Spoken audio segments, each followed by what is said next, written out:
Mariana et je remercie Dorothy de sa présentation.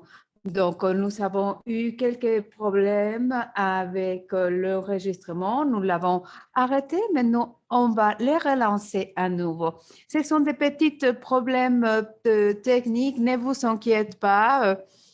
Vous allez avoir accès à tous les contenus avec l'interprétariat. Donc, en ce qui concerne l'enregistrement, bon, il y a Hassem qui va s'en occuper de l'arabe et puis nous allons récupérer tout étant donné que nous avons tous les enregistrements dans toutes les langues. Donc maintenant, on peut continuer si vous voulez. Donc merci. Donc on reprend.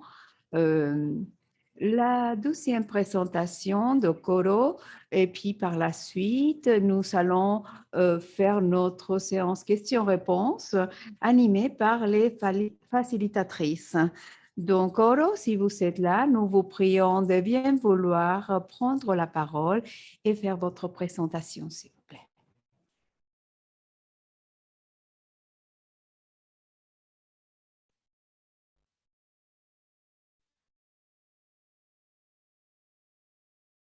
Coro, vous êtes là? Coro, vous avez la parole.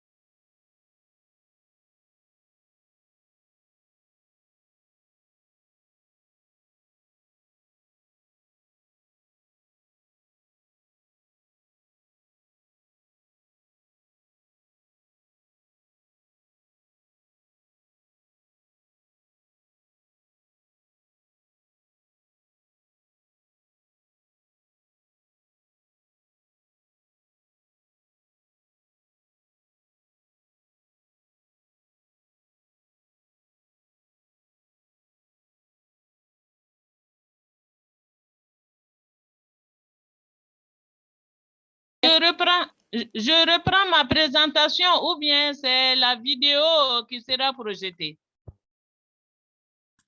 Pour question de procédure. If you can play your video, that would be great. If you can share the screen and play the video, okay. Yolande, if you could enable her to just do screen sharing, that would be great. Thank you so much. Ok, donc je reprends la vidéo. La vidéo ici.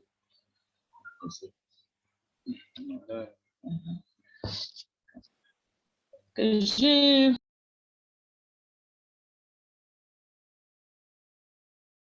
parmi les anglophones, j'attends un peu. Oui, je dirais que au Mali, pendant très longtemps, à travers, bien sûr, le mode, l'acquisition d'un immobilier se fait sous forme, je m'excuse, problème technique, oui. Vous m'excusez, oui, c'était un problème technique, donc je vais au commencement. Pendant très longtemps, les questions de violence faites aux femmes ont été des sujets tabous dans nos sociétés qui, jusqu'à preuve de contraire, sont très conservatoires. Notons que les violences faites aux femmes sont permanentes et universelles. Toute femme peut être victime de violences, peu importe son âge, sa race, son origine ethnique, son éducation, son identité culturelle, sa situation socio-économique, sa profession, sa religion, son orientation sexuelle, ses aptitudes physiques, sa personnalité ou sa résidence. Au Mali, le pays dispose d'un arsenal juridique pour promouvoir et protéger les droits des femmes, bien sûr, comme dans beaucoup d'autres pays, et des filles. Toutefois, son application demeure insuffisante et les textes restent souvent méconnus par les populations et bon nombre d'acteurs qui devraient pouvoir s'en servir en cas de besoin. S'agissant du Mali, ça c'est une répétition. Donc, je vais vous parler de quelques lois sur le foncier. Les lois et règlements du foncier malien, et particulièrement les textes relatifs à la gestion des ressources naturelles et à la décentralisation. Donc, il s'agit de la loi 86-81 ANM RM, c'est la République du Mali, du 1er octobre 86. Il y a la loi ARM du 18 janvier 95 fixant les conditions de gestion des ressources naturelles. Les décrets du 2 février déterminant les formes, conditions d'attribution des terrains et du domaine privé. Le décret février 91, les modalités d'attribution du permis d'occuper et l'ordonnance portant le code domanial. Donc, malgré cet arsenal, on constate que les violences faites aux femmes deviennent de plus en plus courantes et préoccupantes dans la propriété foncière. Dans les logements en Afrique,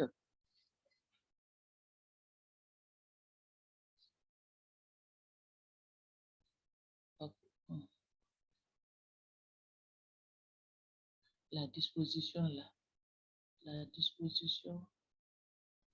Vous m'excusez, j'ai un problème technique.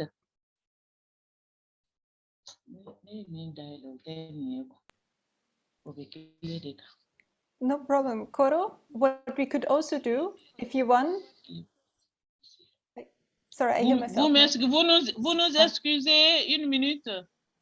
Okay. Vous nous excusez, j'ai pas la communication qui a été réduite là.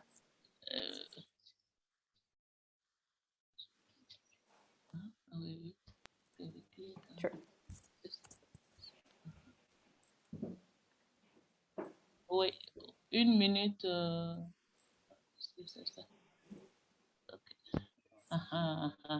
Donc, ça c'est... OK, oui.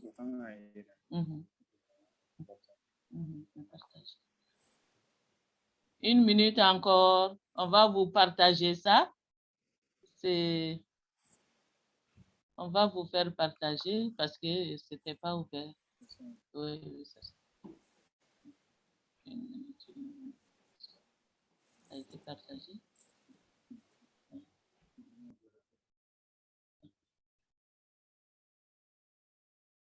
OK.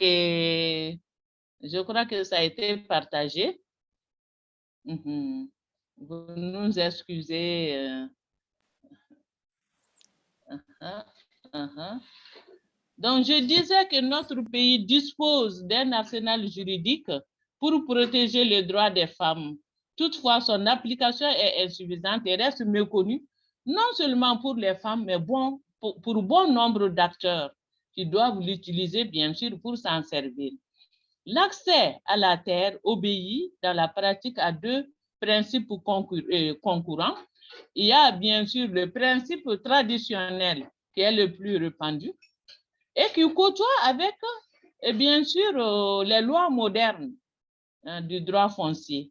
Donc, parmi les droits modernes des ressources à la décentralisation, nous avons noté quelques lois qui fixent les conditions de gestion et des ressources forestières, qui déterminent les formes de conditions d'attribution des terrains du domaine de l'État, qui fixe les modalités d'attribution du permis d'occuper et qui parle du code domanial.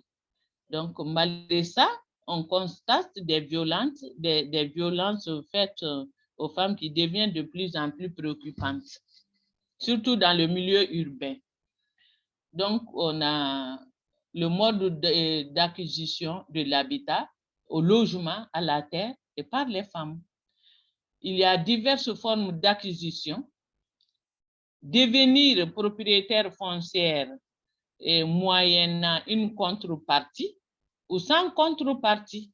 Donc, avec une contrepartie, ça c'est l'achat, sans contrepartie. Donc, aussi, on le reçoit de façon gratuite entre personnes vivantes ou du fait qu'il y a un décès. Elle peut découler de la loi d'accession ou succession. La vente est la plus fréquente de tous les modes d'acquisition de la propriété foncière. Il s'agit d'un contrat qui opère propriété foncière moyennant le versement d'un prix. J'ai un problème ici. Dans un certain délai, vente, il y a la vente avec délai ou payer comptant. Bien, les femmes, à cause de leur pauvreté, se heurtent à des contraintes les empêchant d'acquérir les logements, au logement ou à la terre d'habitation. La vente est la plus fréquente de tous les modes d'acquisition de la propriété foncière. Il s'agit d'un contrat qui opère le transfert de propriété foncière moyennant le versement d'un prix par l'acquéreur et dans un délai, vente à crédit. OK, ça c'est une répétition aussi. Il y a les images qui étaient fixées. Les images étaient fixées, donc ils m'empêchaient de voir. Les femmes, Coro? oui. Donc, j'avance maintenant. Je m'excuse de tout ça. L'accession est une extension du droit de propriété d'un bien aux accessoires de ce bien. Elle est rendue inapplicable en faveur des femmes à cause de certaines dispositions de droit coutumier qui stipulent que les femmes n'ont pas droit à la propriété privée foncière sous toutes ses formes. Succession ou l'héritage. La succession est un mode d'acquisition à la suite d'un décès et à titre gratuit de la propriété, mais elle est entièrement régie par la loi. En effet, au décès d'une personne, son patrimoine mobilier ou immobilier ainsi que ses dettes sont dévolus en pleine propriété ou en usufruit à une ou plusieurs personnes désignées par la loi selon les liens de parenté avec le défunt. Donc ici, on veut dire les héritiers. Hein? L'accès par héritage étant le principe traditionnel le plus répandu et le plus usité, certains dispositifs du droit coutumier peuvent intervenir et qui interdisent les femmes à être parmi les héritiers dans le domaine de l'immobilier. Le droit coutumier est catégorique. La femme ne reçoit pas les règles successorales traditionnelles, le terrain légué par ses ascendants. Cette disposition traditionnelle est à l'origine de ce problème majeur que les femmes tentent de résoudre sans succès. Il y a la succession, c'est la suite de la succession. La femme malienne se trouve ainsi dans une situation qui ne favorise pas son accès au foncier et au logement, malgré la légalité d'opportunité entre les hommes et les femmes que lui offre le droit foncier moderne. La femme peut être propriétaire aussi à travers le biais du mariage. Dans la culture malienne et dans le code moderne de mariage, le mari est le chef de la famille. Il choisit le domicile conjugal et son épouse le suit partout où il va. La femme malienne est restée dans cette logique et s'acquitte de ses droits d'épouse et de mère. Elles sont souvent chassées du domicile conjugal à la moindre dispute avec leur mari. Et je vous dis que même les enfants ne sont pas souvent épargnés. Il y a le mode d'acquisition aussi des logements sociaux. Beaucoup de femmes ont eu accès à des propriétés foncières grâce à une politique de construction de logements sociaux et cela a été initié par nos chefs d'État. les femmes, vu leur statut social, font face à deux problèmes dans ce cas précis. Je veux dire l'acquisition des logements sociaux. Elles doivent payer la caution et les frais mensuels pour avoir accès à ce logement. Et elles sont confrontées à un problème, c'est le refus de leur conjoint de les suivre une fois qu'elles sont déclarées bénéficiaires de ces logements sociaux.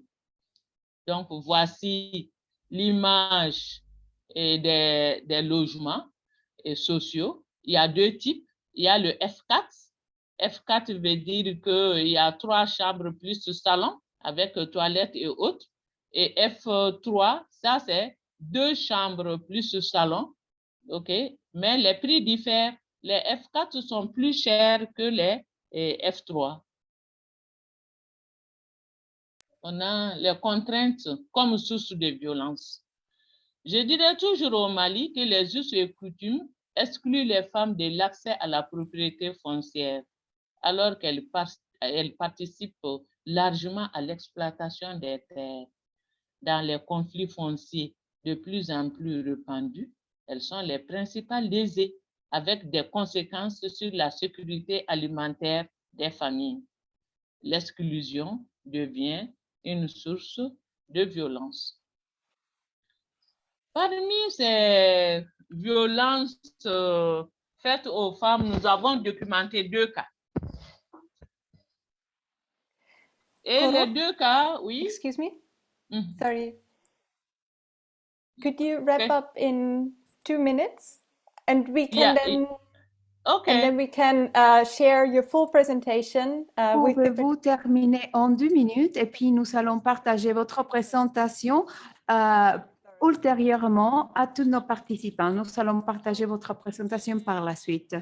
Le premier cas concerne une femme de 56 ans qui a été expulsée de son domicile avec 5 enfants à cause d'un différend entre son mari et sa fille. Et la seconde est une fille de 16 ans et qui a été rejetée aussi parce qu'elle n'a pas voulu se marier à un cousin. Et la famille s'est mobilisée contre elle et elle a été chassée. Et on a quelques recommandations. Donc, je peux lire quelques recommandations pour vous concernant la COFEP. Et il s'agit de faire le plaidoyer sur l'approche participative des autorités à élaborer des textes favorisant la protection des droits d'accès des femmes à la propriété privée foncière, l'implication des collectivités décentralisées qui sont bien sûr les maîtres des terrains maintenant à partager, et tous les experts du domaine foncier, que ce soit les urbanistes, les juristes, etc., sur les questions foncières et en faveur des femmes, la promotion des centres d'assistance qui est très, très important pour la mise en pratique des droits en matière foncière dans les zones urbaines. Et il faut aussi armer les femmes des connaissances nécessaires pour défendre leurs droits et mener des campagnes de plaidoyer en faveur de l'application des droits fonciers modernes en faveur des femmes, la fixation d'un quota raisonnable de logement pour les femmes, pour que la majeure partie des femmes puissent avoir accès à un logement et mettre en place un espace permanent d'accompagnement et d'encadrement des femmes en matière foncière. Et je dirais que l'accès des femmes à la propriété foncière et au logement n'est pas un luxe, mais une nécessité pour le développement de la famille, parce que c'est elle qui s'occupe de l'éducation, la formation, l'information que des membres de la famille. Et la mise en place d'une politique de réalisation de logements sociaux par le gouvernement est une bonne chose et a été vraiment salutaire pour les femmes. Et le plaidoyer auprès des autorités pour fixer un quota pour toutes les femmes qui sont demandeurs de logements sociaux. Je vous remercie.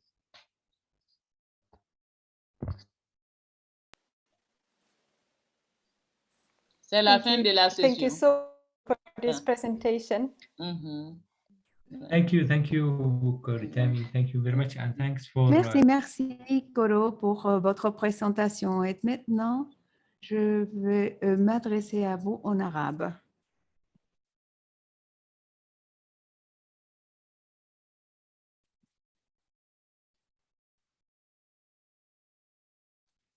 Merci beaucoup pour toute cette information. Personnellement, j'ai beaucoup de questions à vous poser, mais j'aimerais entendre les commentaires des participants. Nous savons que 10 minutes pour le faire, alors levez la main si vous voulez faire des commentaires et élaborer votre question. Moi, je veux éteindre mon micro et à vous la parole. Allez-y. S'il y a des réactions, c'est le moment de participer.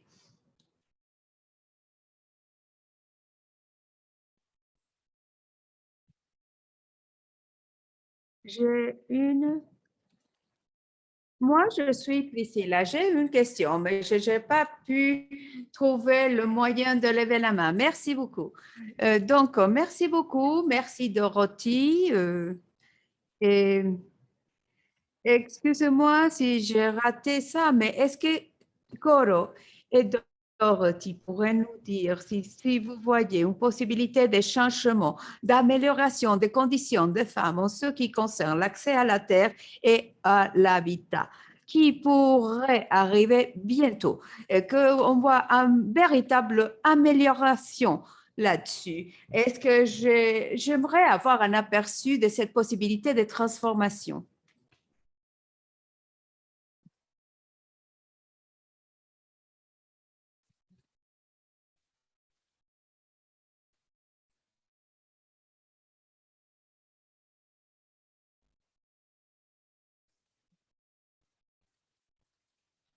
Nous allons d'abord entendre toutes les questions et par la suite, on va entendre toutes les réponses.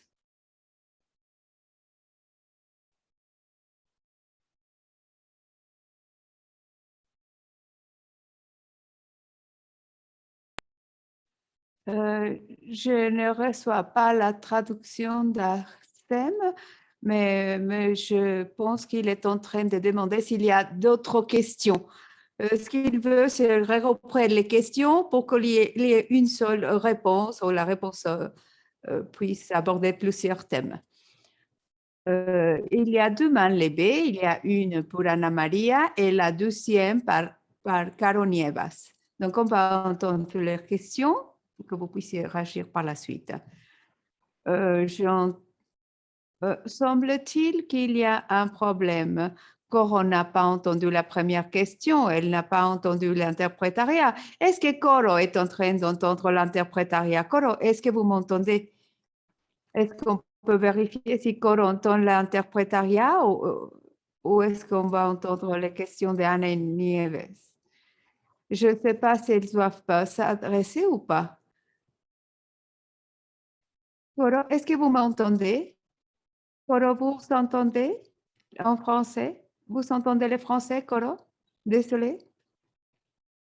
Moi, je ne vois pas l'ordre, donc les trois noms vont être là. Donc, comme on n'a pas entendu votre nom dans l'ordre de participation. Donc, maintenant, nous allons donner la parole à Caro. Caro, s'il vous plaît, vous pouvez prendre la parole. Et puis, Hassem, qui va parler après Caro? Comme ça, ils vont prendre la parole plus facilement suite au délai de l'interprétariat, parce que d'abord, on entend l'arabe pour qu'on puisse passer vers l'espagnol, vers le français et l'anglais.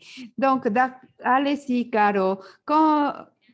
Bonjour à tout le monde, de toutes les expériences partagées. Je vous parle depuis l'Argentine. Ma question pour être bref et pour toutes les deux.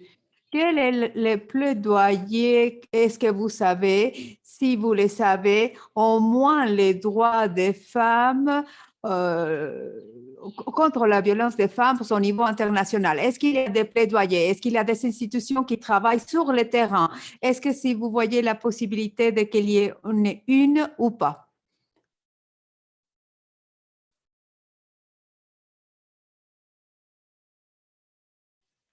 Me semble-t-il qu'ensuite, Anna Maria. Merci, merci, Caro. Anna Maria. Bonjour depuis ici, le Oaxaca, Mexique. Merci beaucoup des deux présentations de nos collègues.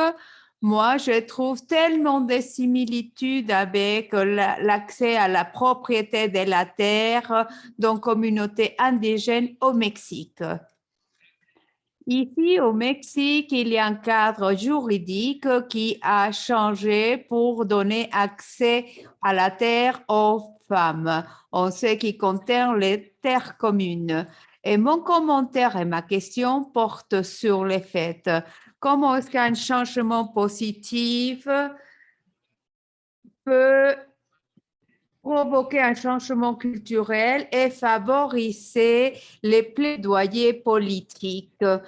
Comment peut-on aider avec ça? Et puis, comment fait-on comment est-ce qu'on porte plainte au niveau national Comment et peut-on dénoncer dans des réseaux international sur nationaux et ces internationaux dans ces abus problèmes et communs problèmes communs à liés la à la propriété de propriété de la la terre et à la violence qui est générée à partir de ça? Parce que même s'il y a des changements dans les lois, il est aussi important de créer des conditions locales qui permettent aux femmes cette participation. Voilà mon commentaire et ma question. Merci.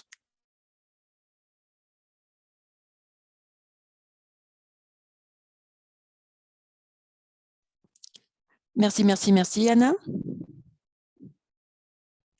Nadia? S'il vous plaît, allez-y, Nadia. Bonjour. Bonjour à tous. Bon après-midi, bonsoir. Je vous parle ici depuis la République de l'Argentine. Et pendant que j'écoutais les différentes expériences, je me disais, y a-t-il des espaces où les femmes puissent se réunir et pour faire des assemblées où elles puissent faire ces demandes et exigences qu'elles ont? Où y a-t-il des moyens de permettre cette action? Voilà, c'était ma question pour les deux camarades. Merci beaucoup.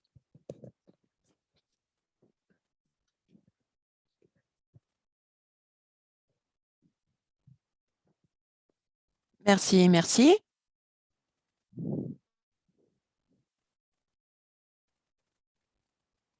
On s'excuse, on a perdu la traduction vers l'anglais.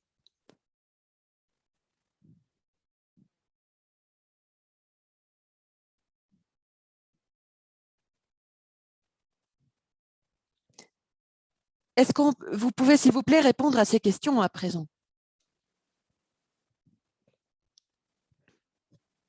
Dorothy. Oui, désolée, je n'étais pas sûre de qui devait commencer. Allez-y, allez-y. Je peux commencer. D'accord. Merci pour cette question. Je vais essayer d'être très brève pour répondre à ces questions. Priscilla a demandé sur la possibilité de changement pour les femmes. Et je pense qu'il y a beaucoup de travail très positif qui a eu lieu pour soutenir les femmes, pour pouvoir affronter ces problèmes. En Ouganda, il y a beaucoup de travail qui a été fait de la part des sociétés, des organisations de la société civile. Il y a beaucoup de changements qui est surgi. Par exemple, les organisations de la société qui ont aidé à construire des voies de référence qui aident les instituts qui travaillent dans la violence faite aux femmes et qui aident les femmes qui ont été des victimes de cette violence et qui cherchent de l'aide.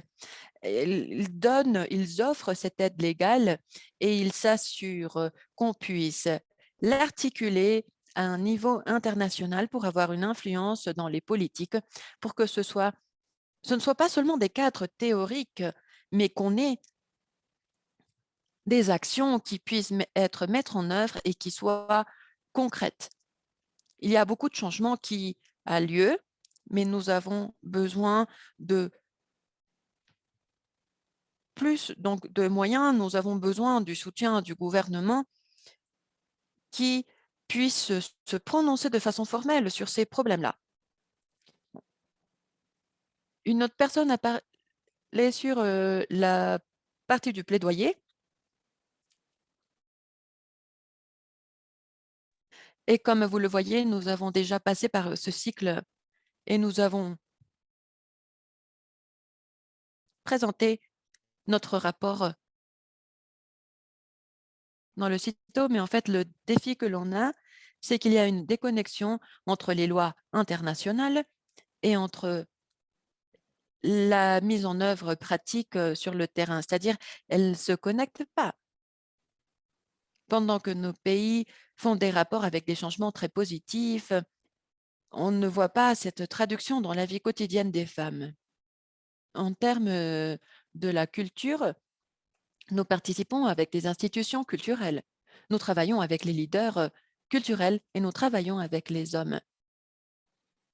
Il faut travailler avec les hommes pour obtenir des changements, pour qu'ils aident les femmes dans leur famille, pour que ces femmes aient accès à la terre, peu importe si c'est leur femme ou leur fille ou une autre personne de leur famille, mais on veut parler aussi du point de vue culturel pour voir du changement. Dans certaines régions, par exemple en Ouganda, où il y a cette partie islamique avec la loi, la charia, on veut insister du fait qu'ils devraient mettre en œuvre ce livre au lieu de tout simplement suivre la culture. Et on essaie d'utiliser donc l'influence que nous avons dans différentes institutions, avec les leaders, avec les institutions culturelles, etc. Et on espère qu'on pourra tout mettre en œuvre. La dernière partie, c'est sur l'éducation et sur la formation. Les ONG et la société civile font des programmes d'autonomisation des femmes, mais on trouve tout ce travail, mais ils ne peuvent pas le consolider, ils ne peuvent pas le renforcer pour avoir une voix collective. Voilà, c'est quelque chose qu'on est toujours en train de faire et qui est en progrès, qui est en cours, mais nous voyons ces résultats des différentes initiatives. Merci.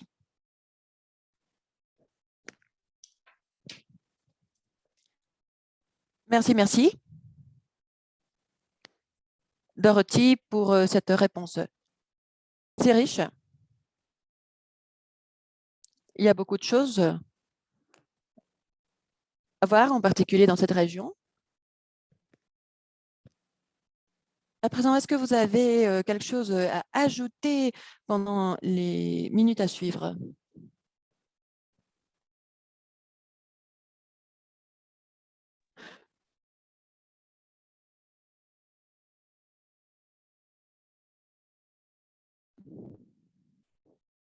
Y a-t-il d'autres questions?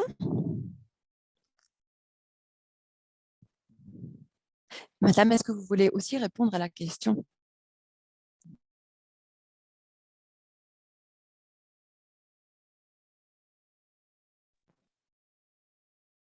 Ma collègue Mara, allez-y. Merci, c'est très intéressant. Cette expérience de l'Afrique, de l'Ouganda. Moi, je suis de l'Argentine. Je travaille en tant que modératrice dans cet espace si intéressant, féministe. Et nous apprenons tous ensemble.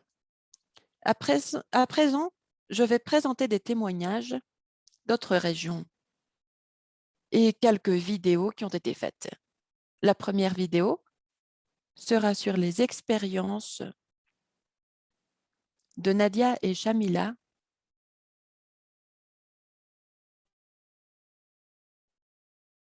qui appartiennent au réseau pour le logement juste. C'est un réseau féministe.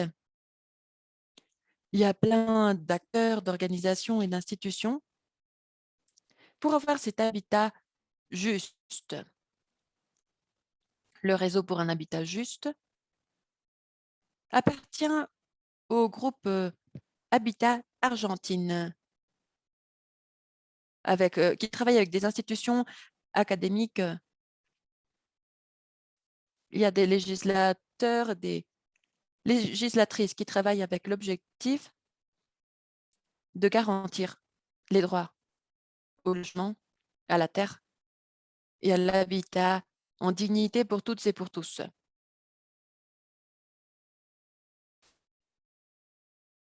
Et c'est Nadia et Shamila qui vont expliquer tout ça. Allez-y, on va partager la vidéo.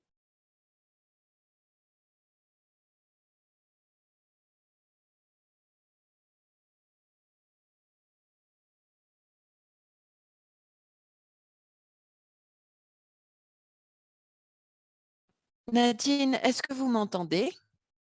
Est-ce que vous pouvez partager, s'il vous plaît?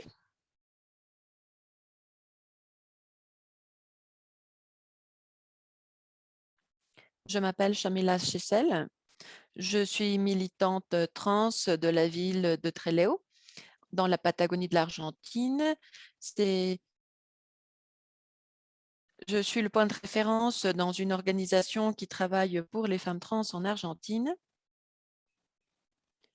Nous avons cette approche transféministe populaire et lorsque nous disons que nous sommes transféministes populaires, nous voulons dire que nous sommes des femmes travestis et des trans qui viennent des quartiers populaires.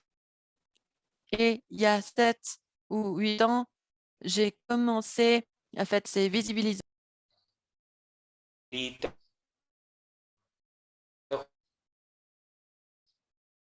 Organizaciones, está el colectivo gay, que está el colectivo de compañeras lesbianas, que está el colectivo de compañeras no binarias, que un poco la realidad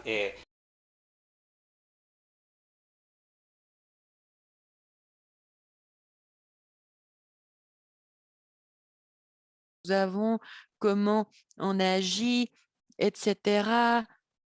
Et puis toute cette violence qui est similaire. Et donc les personnes de ma génération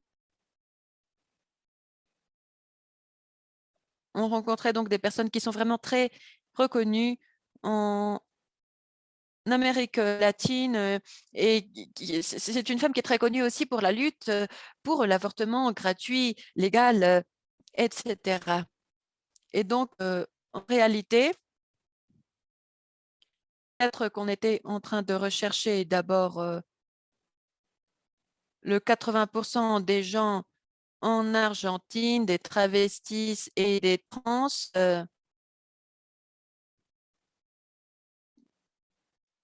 et donc qui participent dans cette prostitution pauvre.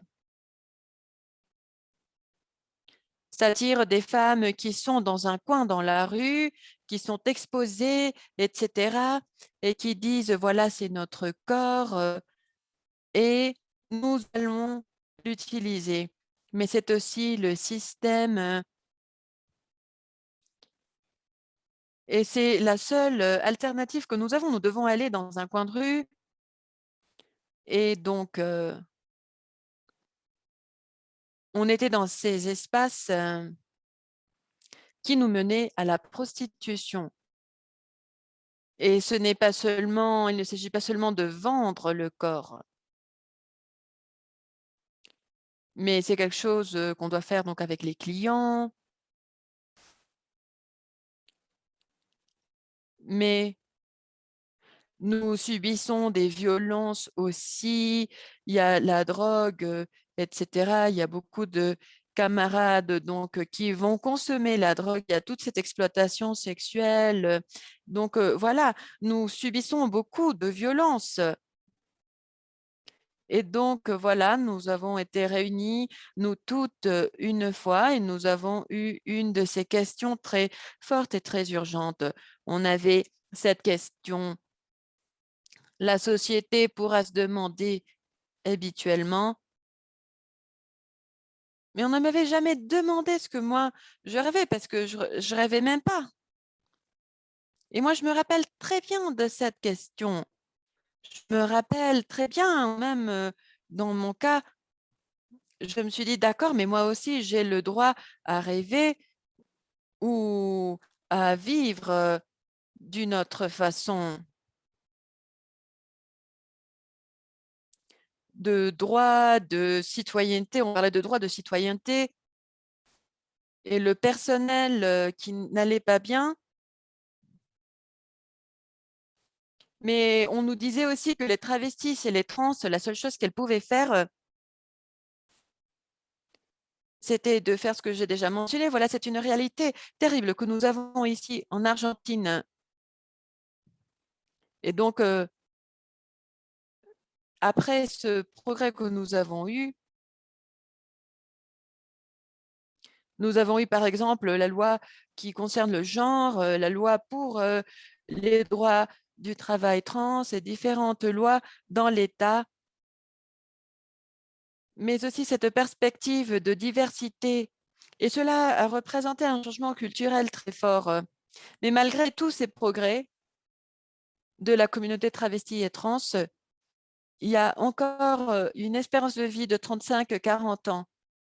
C'est-à-dire nous subissons des violences, mais nous sommes ici pour construire des solutions. Donc, un habitat féministe, c'est un habitat que nous voulons créer avec nous, les travestis, avec tous et toutes les camarades non-binaires. Et cela sera construit parmi nous toutes et toutes. Et nous allons penser quelles sont les problématiques que nous subissons et nous devons toujours écouter quels sont les problèmes que nous traversons pour, enfin, avec cette identité, cette orientation sexuelle, nous sommes en train de construire cet agenda commun. Il faut prendre en compte les organisations et les politiques publiques aussi à l'heure de mettre en œuvre celles qu'on a déjà fait. Bonjour, je suis de Rosario, je suis travestie, je suis de la ville de Trelew, en Argentine, du quartier général. C'est un des quartiers et moi j'aimerais donc souligner cela, c'est très important de pouvoir vous dire d'où je viens, d'accord? J'aimerais remercier le réseau de l'habitat pour nous inviter à réfléchir sur l'habitat depuis cette perspective des féminismes. J'aimerais éclaircir quelque chose. J'aimerais vous dire ce que je comprends par féminisme. Je pense qu'il y a quelques points qui sont essentiels. L'équité, l'égalité. Ces 4 éléments me permettent d'avoir cette facilité de réfléchir et de penser au féminisme, ou si cela est lié au domaine théorique. Et depuis cette perspective, je pourrais mentionner un autre élément, c'est-à-dire l'intersection. C'est l'accès à l'habitat depuis la justice.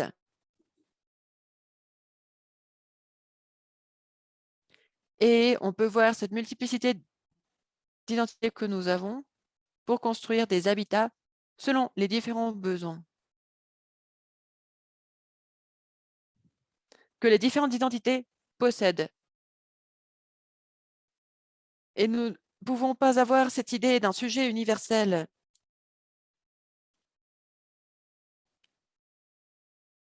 Et lorsque je parle des citoyens, des citoyennes, nous pensons à un droit humain. Il me semble que la violence la plus forte, c'est l'invisibilisation, le fait de ne pas exister. C'est ce qui, en fait, on ne peut pas penser s'il y a une chose qui n'existe pas, on ne peut pas penser sur ça. On s'excuse, la vidéo se coupe. Et donc, on peut parler de l'existence, on peut parler de l'humanité.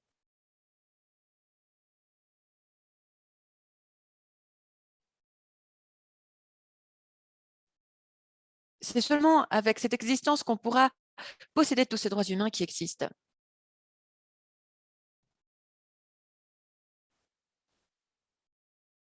Et cela provoque un autre type de violence, par exemple le non-accès à l'éducation, le non-accès à la santé, le non-accès à la nourriture, le non-accès aux établissements. Et qu'est-ce qui se passe? Nous sommes ce qui est bizarre, ce qui ne devrait pas exister. Ou on est encore désigné dans cette société patriarcale comme quelque chose d'exotique, comme quelque chose de sexualisé. Et nous subissons tout ce type de violence.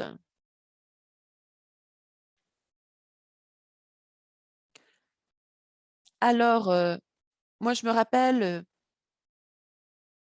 qu'on m'a demandé si j'avais déjà subi des violences plus grandes. Et dans le début, dans le centre, en fait, la plus grande violence que j'ai subie, c'est dans le centre du pays, c'est-à-dire là où se trouvent les personnes qui ont reçu une éducation. Mais c'est là où l'État fonctionne et travaille. Et donc, c'est quand je suis allée dans un commissariat, quand je suis allée dans un hôpital, dans un centre de santé, lorsque nous sommes allés acheter, c'est dans ces espaces où nous avons subi la plus grande violence. On nous a expulsés. Comment peut-on construire cette défense pour réussir le respect des droits humains dans un habitat? Nous avons besoin de différents outils et de l'inclusion, mais avec une perspective transféministe. Et nous devons nous éloigner de cette dichotomie binaire. Il faut détruire tout binôme afin de construire cette citoyenneté. Une autre façon très importante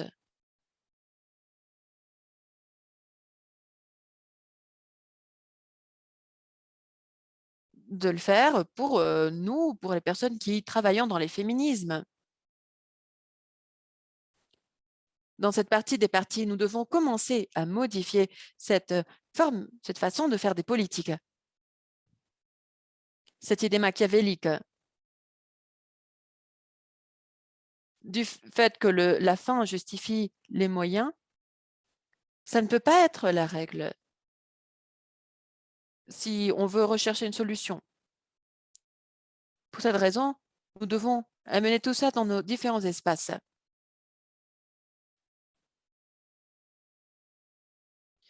Pour commencer à créer ce sens dans la politique et dans la politique partidaire, enfin, de partis. Sinon, nous aurons plus de lois.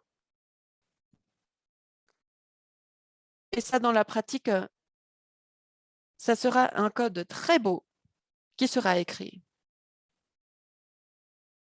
Une autre chose qui me semble être très important, c'est le travail en réseau.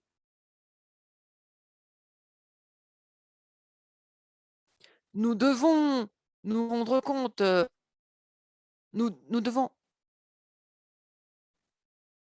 éliminer donc cette naturalité de la violence qui a existé pendant très longtemps. Si nous habitons dans cet endroit qui n'existe pas, c'est un non-endroit, je pourrais dire que tout ce qui est pour le reste des personnes n'est pas pour nous-mêmes. Alors, je pense qu'il faut nous construire nous-mêmes. Il faut apprendre à trouver des alliés. Il faut construire une réalité qui ne sera pas si douloureuse. Et j'aimerais dire que le seul consensus doit être la tendresse. Il faut penser dans la multiplicité des identités pour faire un habitat plus juste. Merci beaucoup.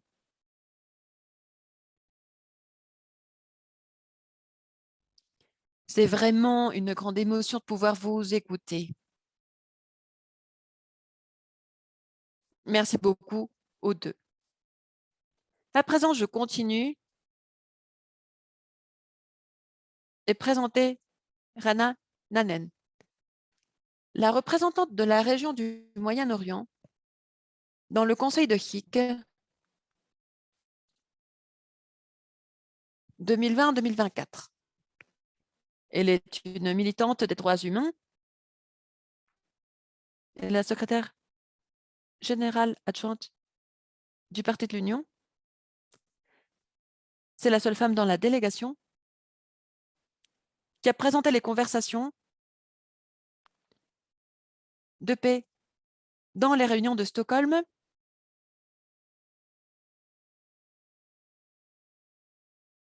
et aussi le bureau de l'ONU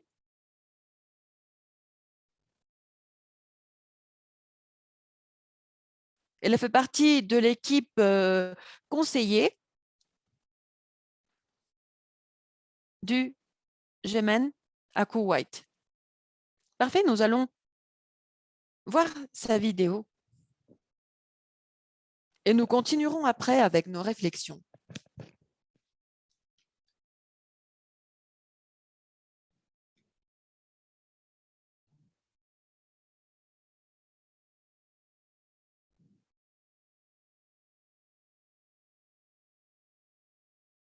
Les femmes du Yémen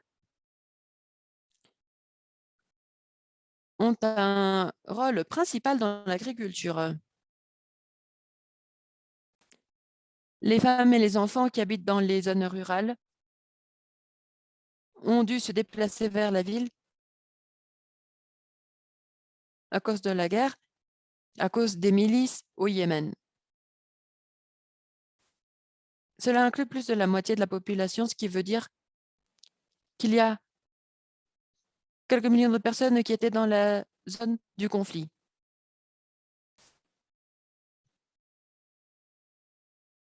Alors, nous voyons que la moitié de la population sont des femmes, des enfants et des personnes âgées. Et à présent, les femmes sont le principal soutien de la famille.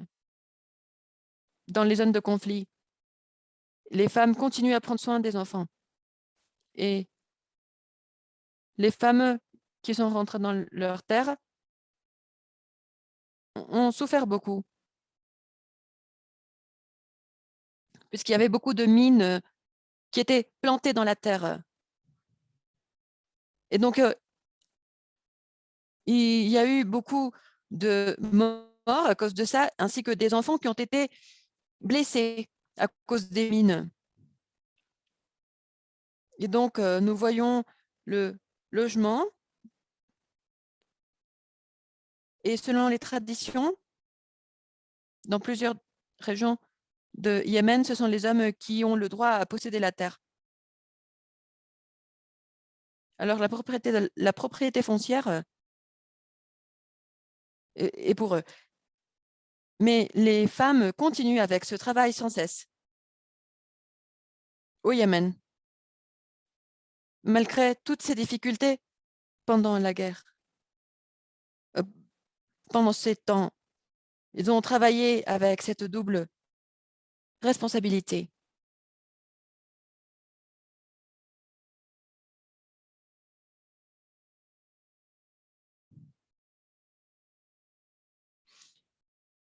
Alors, c'est vraiment quelque chose de très fort. Ce sont les femmes donc, qui subissent ces problèmes.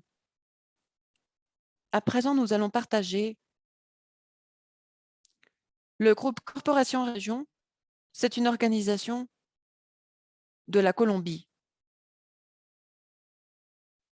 qui ont travaillé aussi dans cette partie démocratique et en paix et qui contribuent à cette formation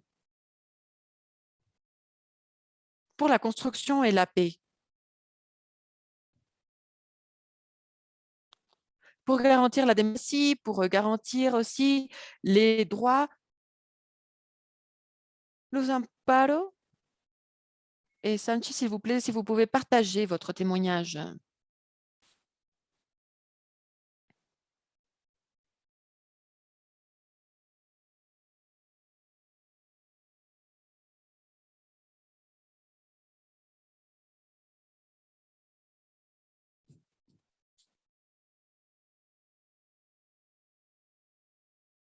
Je m'appelle Juan Diego. J'ai 16 ans. J'habite dans la ville de Medellín. Je viens de la commune 13. Et je travaille dans la production musicale. J'aime être avec mon frère. Et on rêve grâce à la musique.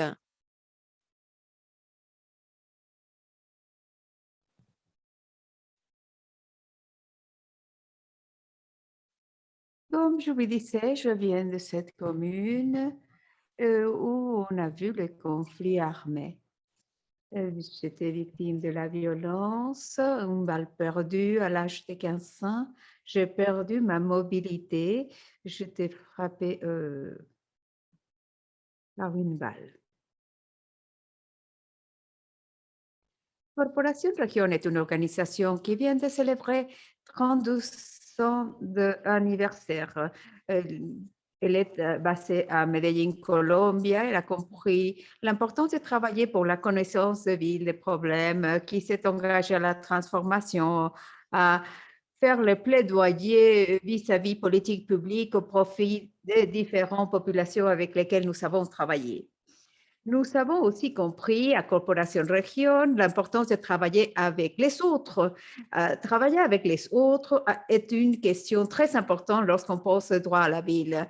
Nous avons travaillé sur ces concepts avec l'Amérique latine, mais avec la Coalition internationale de l'habitat, avec la Plateforme mondiale pour le droit à la ville, mais localement de manière très importante depuis 2014 avec Fuerza Incluyente qui sont des personnes handicapées. Ensemble, nous avons compris les droits à la ville comme le droit à vivre, d'occuper, transformer et jouir de la ville, des établissements humains, des villes incluants et durables. Mais la question qui se pose, comment comprendre l'inclusion? Comment comprendre l'inclusion à partir du handicap? C'est très important quand nous devons voir que la participation pleine et la démocratie. Comment parler d'une ville inclusive si on voit des barrières physiques et des barrières dans les attitudes? Donc, c'est pourquoi nous avons fait le pari pour créer une pédagogie afin de transformer les imaginaires pour faire tomber les barrières pour construire une ville inclusive.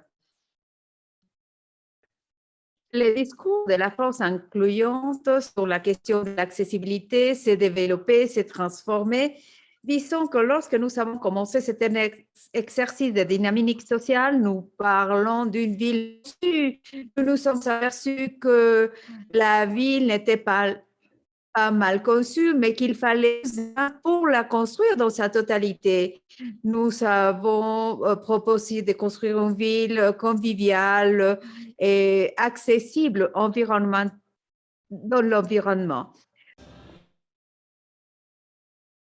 Como descubierto muchas cosas, ¿cierto? Nosotros mismos, porque aún nosotros con la discapacidad que tenemos, pues a veces nous solo avons, pensamos en nosotros. souvent nous pensons qu'à nous. desde Donc, à partir de Fuerza, nous avons découvert ces différents besoins, les besoins d'autrui.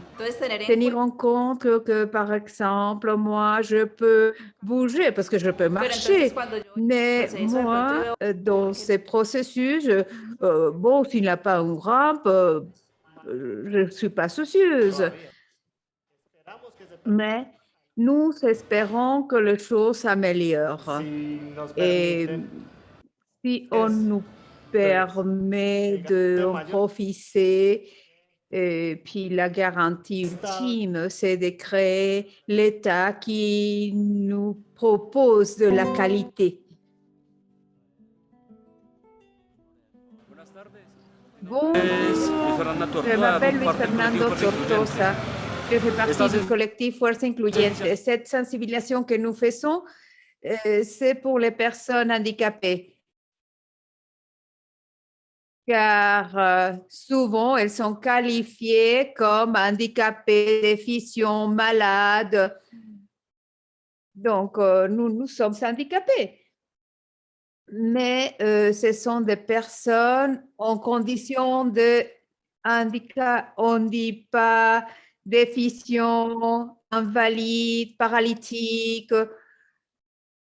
On dit personne avec un handicap physique ou à mobilité réduite.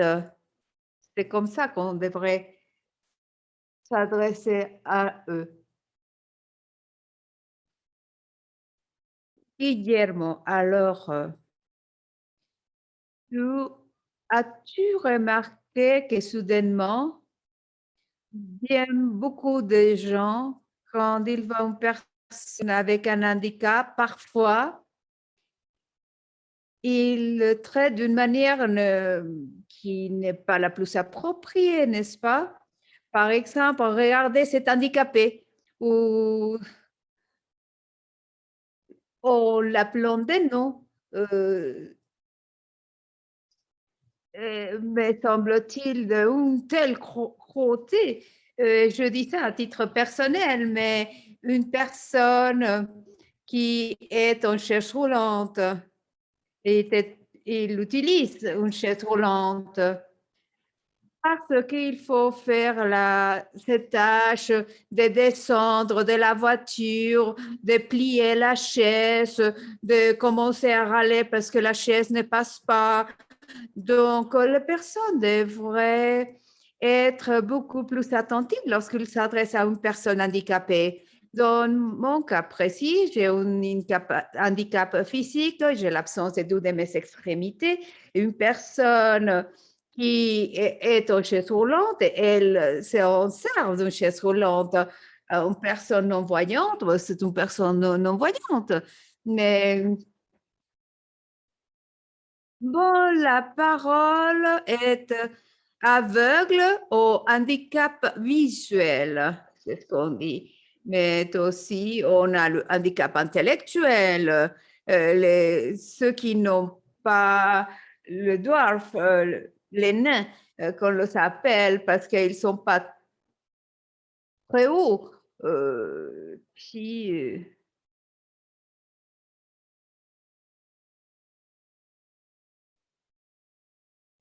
ici, ça c'est la colle que vous pouvez mettre ici pour que les gens sachent que vous êtes un conducteur de taxi qui favorise l'inclusion.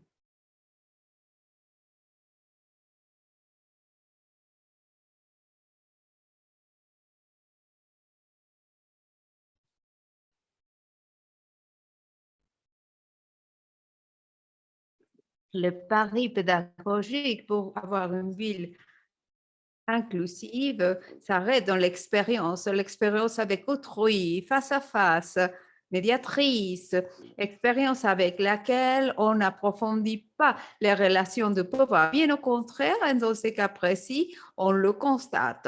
Socialement, les personnes avec handicap, on les a regardées comme s'ils étaient objets de pitié. Et lorsqu'on fait la pédagogie avec ceux qui s'occupent des transports urbains, cette pédagogie qui doit contribuer tellement pour savoir dire, nommer avec dignité à ces personnes. Ça vient de l'effort des personnes qui souffrent d'un handicap pour créer la conscience chez le public en général, qu'ils comprennent de quoi il s'agit, qu'ils s'approprient de cette connaissance et puissent agir autrement.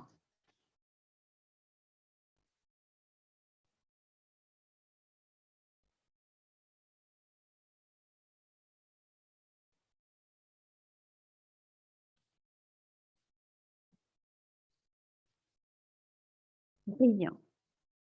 Bon, Me semble-t-il qu'on continue avec un exercice dans le jam.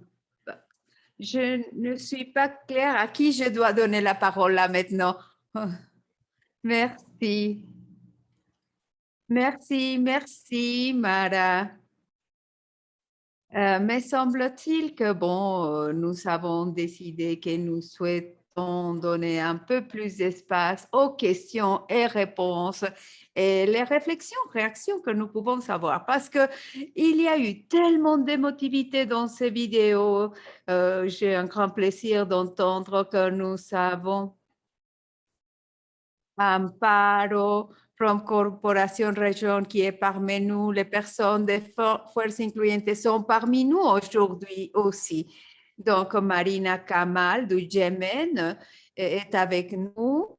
Et puis, bon, bien sûr, Anna. Et puis, toutes ces personnes, on souhaiterait les entendre un peu plus sur le témoignage si important qu'ils nous ont livrés.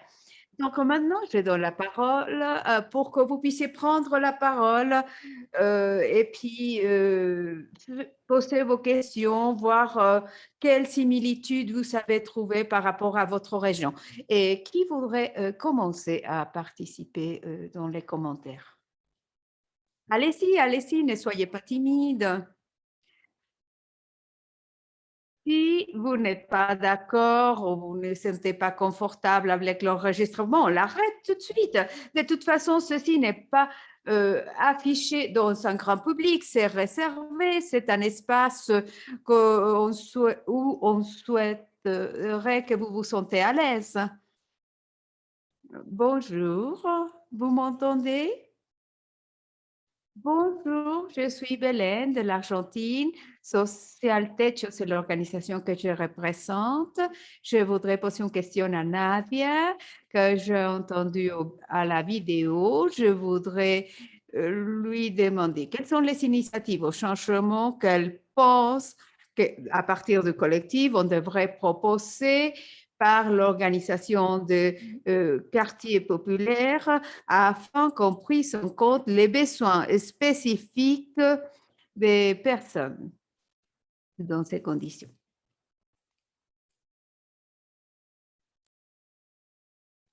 Et je réponds tout de suite. Oui, allez-y. Bon. Moi, je suis théorique dans les questions. Je vais essayer de résumer. Nous sommes ici en Argentine avec une loi d'identité de genre pour les trans. J'ai une pièce d'identité qui dit que je suis une femme. Nous pouvons habiter dans notre propre corps. C'est le premier habitat qu'on peut y avoir étant que transvesti, être fier d'avoir le pénis. Ce n'est pas le pénis du patriarcat. Lorsque je réfléchis dans la conception de l'habitat de quartier, c'est hétérosexuel. C'est réfléchi, la conception est réfléchie à partir de la hétérosexualité. Donc, papa, maman, enfant, chien et autres.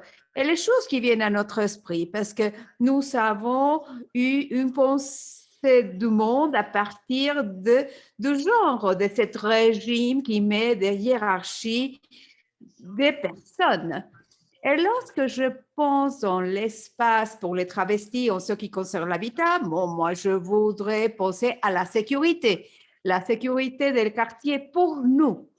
Et puis savoir avec non seulement avec la construction, le brique pour construire la maison, mais aussi avec ce changement culturel. Dans la dernière vidéo, nous avons constaté comment on doit citer les personnes avec mobilité réduite et puis ça va avec ça, si vous voulez, le fait de comprendre qu'afin que nous puissions avoir un habitat en sécurité, il doit y avoir une justice qui puisse nous comprendre comme des sujets ayant droit. Quelques parmi nous sommes des privilégiés parce que j'ai une famille qui m'a accompagnée, parce que c'est comme ça. Donc, des fois, nous nous occupons des places importantes. Mais une des choses que nous, étant que travestis, pouvons faire, c'est qu'est-ce que on veut faire avec l'habitat qu'on peut rêver, parce qu'on peut rêver d'un habitat pour nous. Et je ne sais pas si la société est prête, parce que quand on a évoqué les termes de la prostitution, oui, c'est une source de revenus. Et on nous donne des contrats que par la suite, si jamais il y a un changement dans l'administration, on revient encore une fois au trafic. Donc, c'est une société qui devrait avoir un caractère positif pour être réfléchie, pour que c'était les collègues qui doivent être bénéficiés. Si on a un contrat à 30, 40 ans, et je crois qu'elle a eu un problème avec sa connexion. Nous vivons la démocratie de 83, mais c'était pas, ça n'évitait pas les trans. Donc, un peu plus de démocratie avec la loi d'identité de genre. Oui, bien sûr, on était Voyons trois, mais à partir de ce moment-là, on pouvait réclamer des services parce qu'on avait une pièce d'identité, un petit carton qui est notre pièce d'identité, qui nous permettait de dire c'est moi. Et donc, nous devons rêver avoir une rémunération fixe, avoir ça, avoir accès à l'éducation et par la suite, nous allons rêver de comment est-ce qu'on peut concevoir cet habitat pour nous. Beaucoup de mes collègues habitent en communauté, à Condorine, à Buenos Aires. Il y a collègues qui ont été éviter d'autres endroits. Et puis, nous devons aussi changer le concept de famille. C'est-à-dire, parce que ici, et dans tout le territoire de l'Amérique latine, nous sommes en train de changer ça avec le mouvement anti-droit. Parce que ce que nous voulons faire, c'est que peut-être nous, on peut rêver, comme plusieurs de mes collègues sont en train de le faire, pour avoir des enfants, des garçons, des filles. Être ensemble avec ton partenaire, deux personnes ensemble, mais ce sont des mondes qui s'ouvrent devant nous. C'est une nouvelle conception. Et maintenant, nous pourrons dire, vis-à-vis de la question que vous me posez, comment est-ce qu'on peut se pencher sur la question des personnes qui vivent seules, dans quel type d'espace? Parce que ici en Argentine, lorsqu'on pense à l'habitat d'une seule personne, parce que les célibataires ont par choix, on pense à un petit espace, la petite coin cuisine, la cuisinette, la petite salle à manger, comme si personne ne pourrait pas inviter beaucoup d'amis. À nous, les travestis, on aimerait avoir une maison pour 20 personnes.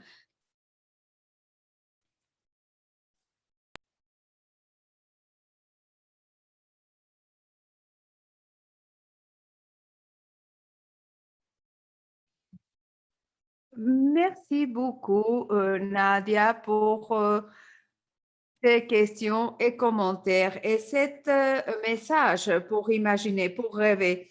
Je ne sais pas si Rana a parlé des luttes au Yémen, mais je ne sais pas si Marina souhaiterait ajouter des choses sur la situation dans les... Merci pour l'occasion que vous me donnez pour parler de ces aspects. Comme Madame Rana a dit, les femmes et les filles au Yémen, oui, bien sûr, elles souffrent de beaucoup de violences de genre par le simple fait d'être femmes et donc elles voient ses droits violés. Les femmes sont marquées ou étiquetées, ce qui ne devrait pas se faire. Il y a la honte des actions des femmes. Les femmes n'ont pas le droit à être propriétaires ni de la terre, ni d'un habitat. Les femmes ne peuvent pas signer un contrat bail à moins que l'homme soit présent. Ceci représente aussi un conflit pour les femmes, notamment avec la guerre, parce qu'il y a beaucoup d'hommes sont morts à cause de la guerre et d'autres sont sur les champs de bataille. Et alors, ils sont évités de ce espace plus sûr que ce sont de conflits. Et les chemins sont pleins de mines, il y a un terrain de montagne qui est difficile. Et certains chemins peuvent être considérés comme les chemins de mort car ils sont vraiment difficiles d'accès. Dans une zone, on peut passer 2 heures ou peut-être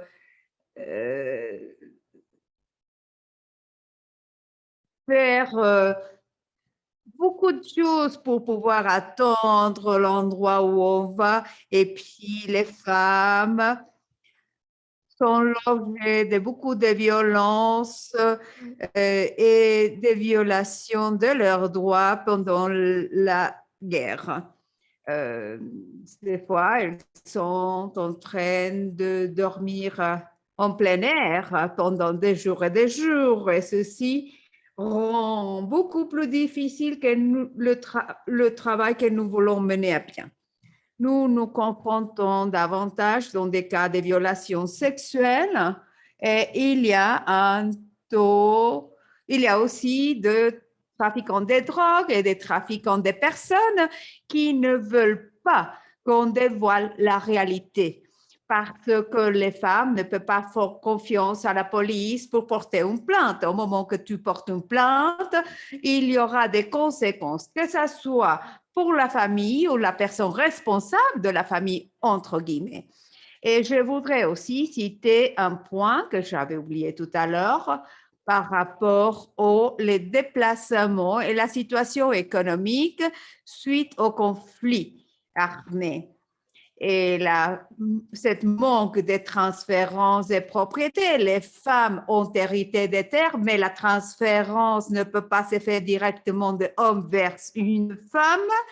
Les filles étaient obligées à se marier, ça a augmenté davantage pendant la guerre pour assurer que ces terrains restent dans la maison. Une fille qui était mariée avec le frère de personnes qui avaient décédé afin que ces terres restent dans les mains de cette famille.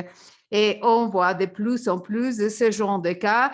Et puis, les filles quittent les systèmes éducatifs et parce que c'est très difficile pendant les conflits armés.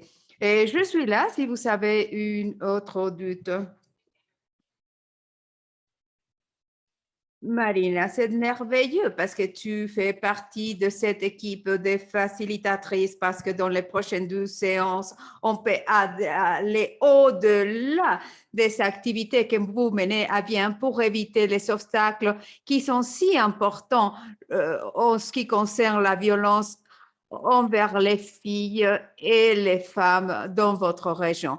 Oui, on n'avait pas eu l'occasion de répondre aux questions que nous avons reçues. Nous avons eu un petit délai dans l'interprétariat. Donc maintenant, nous voulons ouvrir le micro à Coro. Est-ce que Coro voudrait réagir et nous donner un commentaire avant de terminer cette partie de la séance? Mais Coro, votre micro est éteint.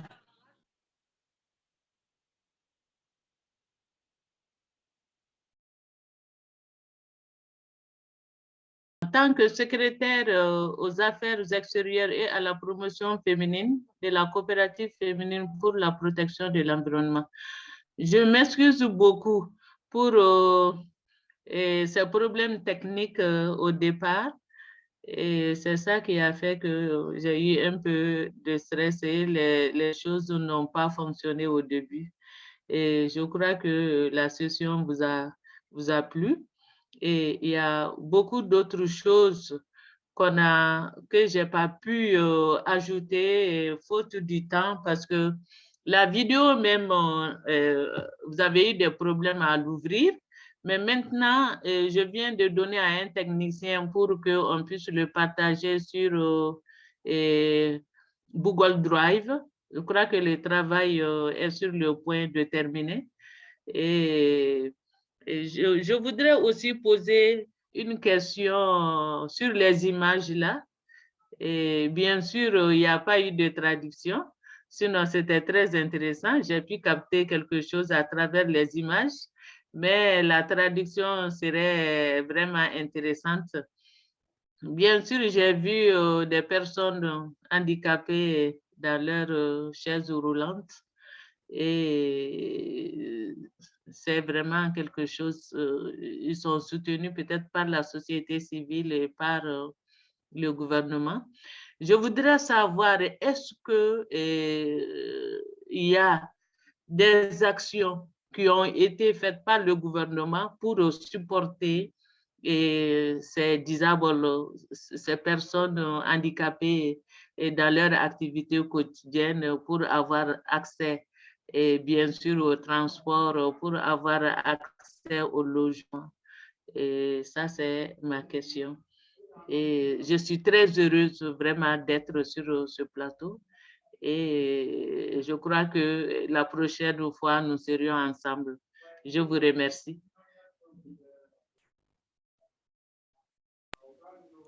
Thank you so much, Coro, and I'm sorry that the interpretation didn't go through to your end.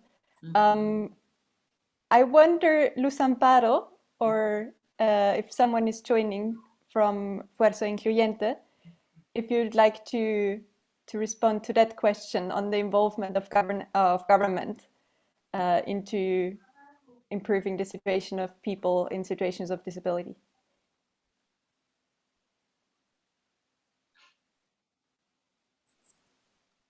Sería mejor si pudiera intervenir. Me gustaría mucho que interviniera Germán.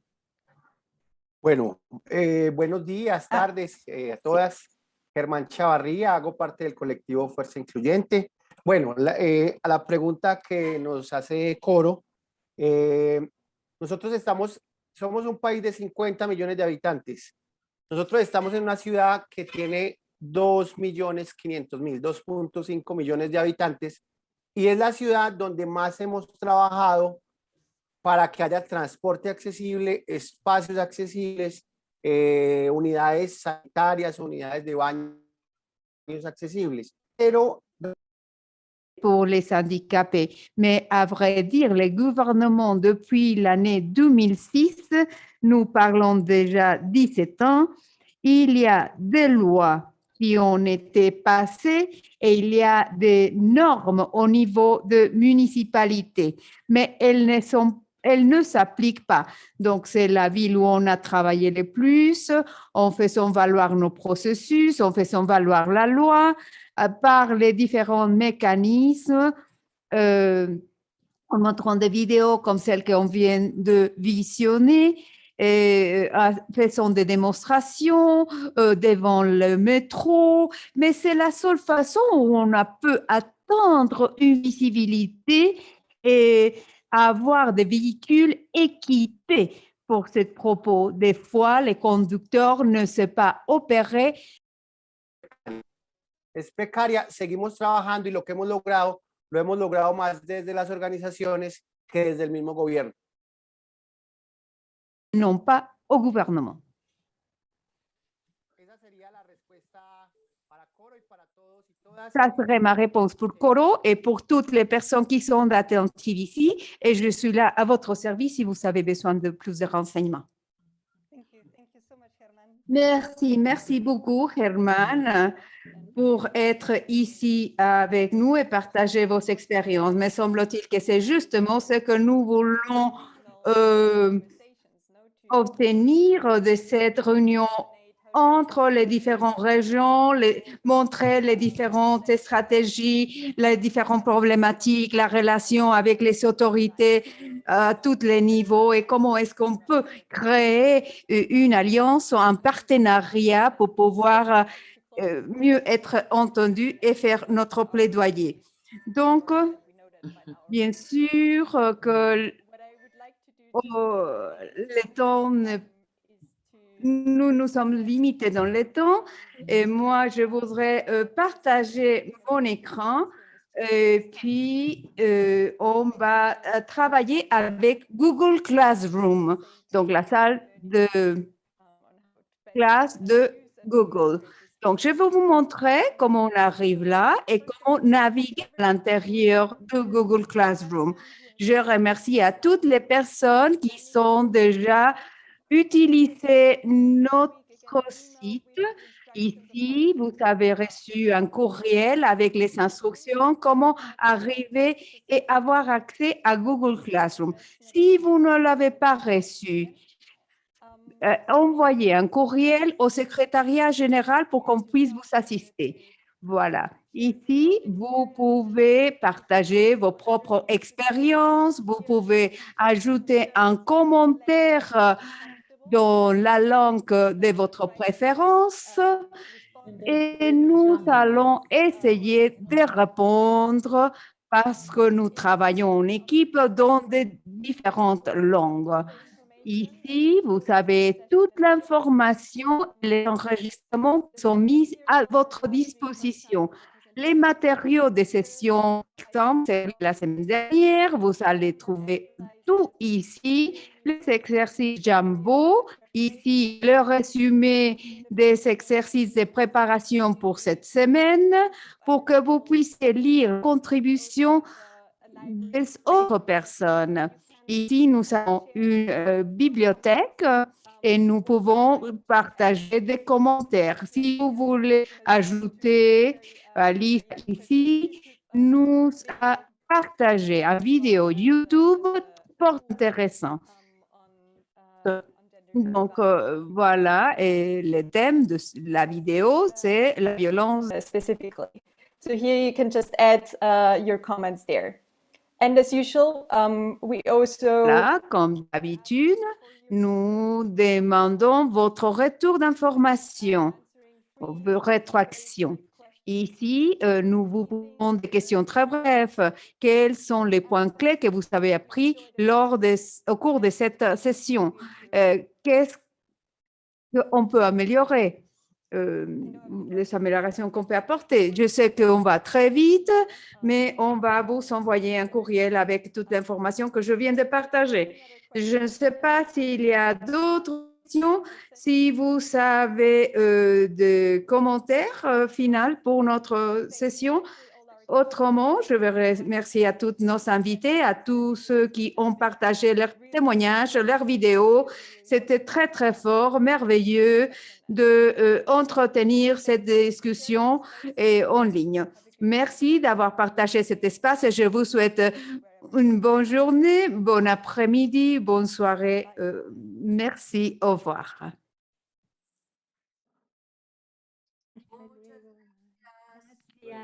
Bye, bye. Merci, merci beaucoup.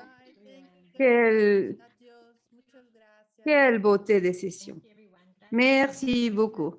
Merci. Au revoir. Au revoir.